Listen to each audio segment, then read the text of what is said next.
Welcome to the Clue Chaser's guide on using the Clue Trainer plugin for the Alt1 toolkit. This guide aims to provide a quick start to using the plugin for solving clues. We are going to assume that you have already installed the plugin. After opening the program for the first time, it is a good idea to browse through all the settings and set them up according to your preferences. In the interface section, you can toggle on and off various information presented when solving clues. Each provides a small bit of information which may not be needed by more experienced cluers and should be hidden to save on screen real estate. In the sliders section, the most important part is to select the mode to reflect the way you solve them. Mouse for mouse, keyboard for keyboard, and hybrid if you use both at the same time. The experimental features are also good to turn on. Otherwise, the settings should be fiddled around to find a visual setup that works for you. Knots have no interesting settings. Lockbox settings contain a bar you can configure to influence the solving algorithm. Tower settings are mostly visual and should be configured to one's preference. Compass settings have a bit more depth. Most important setting is the triangulation preset. We will go through the triangulation process later, but setting these will configure Clue Trainer to know the method we are using to triangulate. There are default presets for all the available compass tiers, but it is also possible to create custom presets. It is important to select the teleport settings. Setting your Passage of the Abyss teleports will allow Clue Trainer to show the relevant passage keybinds instead of the default teleport items. At the bottom, you will want to set up or at least check that the presets for the tiers you want to do match the correct passages and fairy ring favorites. Great! You have now initially set up your Clue Trainer settings. First, let us do an easy clue to demonstrate how the program works for simple steps. For a better experience while solving, you should hide the taskbar using the full screen button and resize the window to an appropriate size for yourself.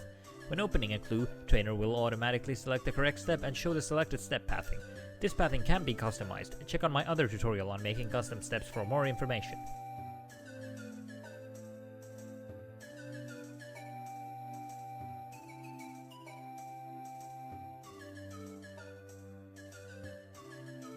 While learning the routes, it can be a good idea to turn on the pathing interface to show the specific list of actions during a step. This can explain some of the more esoteric steps in more detail.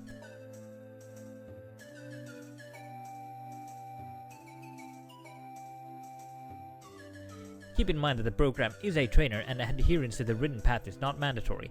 The default paths included are designed to be mostly consistent while compromising slightly on the solving time.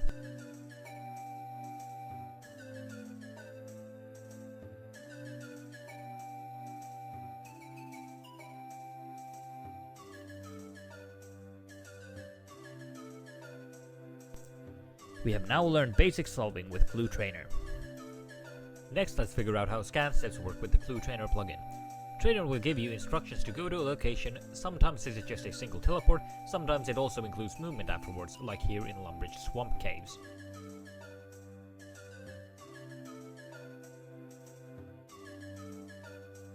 After you have arrived at the marked area, you will want to click the corresponding ping level. You can distinguish the levels by the color of the circles by your character's feet. Different ping levels will also emit different sounds. Once you have selected the appropriate ping, follow the steps to the next scan area and repeat until you have found the dig spot.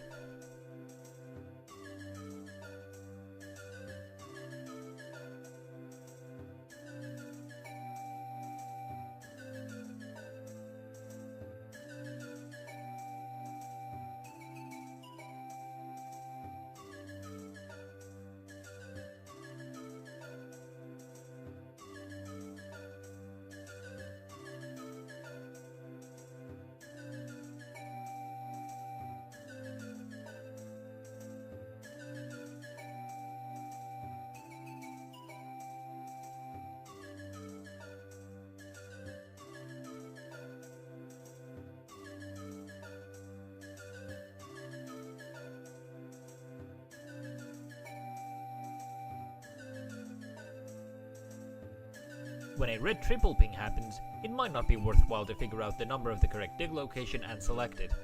One reason to do it would be to check the pathing to said location in case it isn't trivial.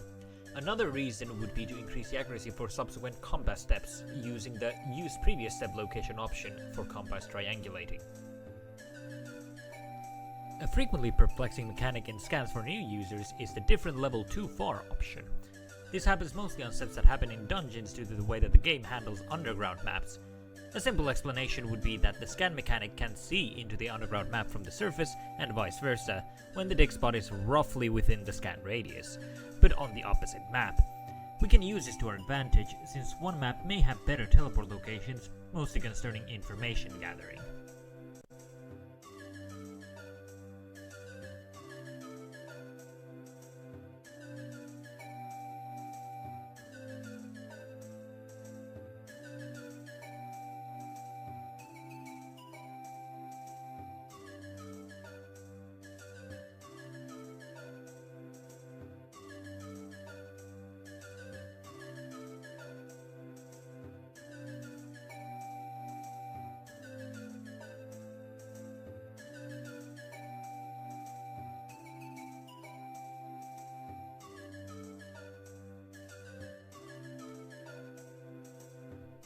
We should now be familiar with the basic use of the Scan Clue Solver in the Clue Trainer plugin.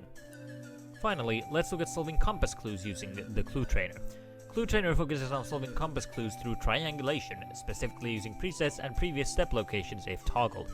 Unlike the default All-in-One Clue Solver, Clue Trainer is unable to read the minimap and triangulate from anywhere, but that is mostly mitigated by the use of presets and the previous step option. As we set our triangulation preset during the setting portion of the guide, we can now use set preset to triangulate the location of the compass clue.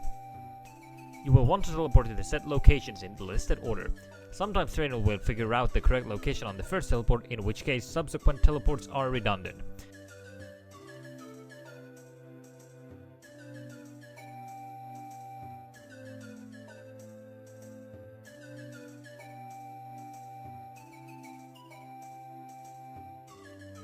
I have changed my triangulation preset to my custom preset, which is the Amulet of Nature teleport in Falador Park.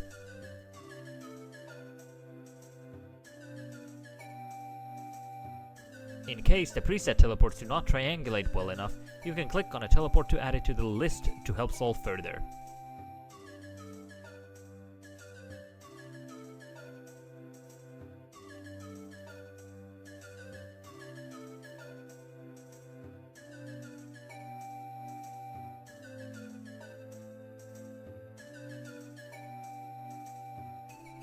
You should now be completely familiar on how to use the Clue Trainer plugin for Alt-1 to solve clues efficiently.